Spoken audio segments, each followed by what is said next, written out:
होमो sapiens और नियंदरताल।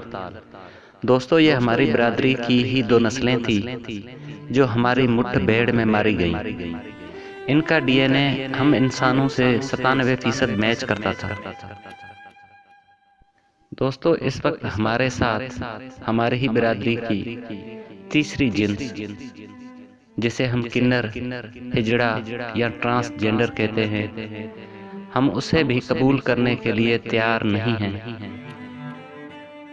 महाभारत में लिखा है, जब अर्जुन चित्रसेन से संगीत की शिक्षा ले रहे थे तो वहां इंद्र की अप्सरा पूर्वशी आईं।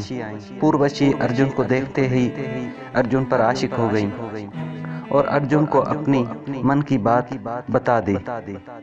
अर्जुन ने इनकार करते हुए कहा, आपका और मेरा सिर्फ और सिर्फ माँ बेटे का रिश्ता ही हो सकता है।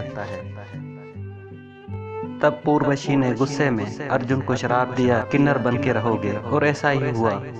अर्जुन ने लड़कियों का लिबास इख्तियार कर लिया और आज तक किन्नर ज्यादातर लड़कियों के लिबास को पसंद करते हैं।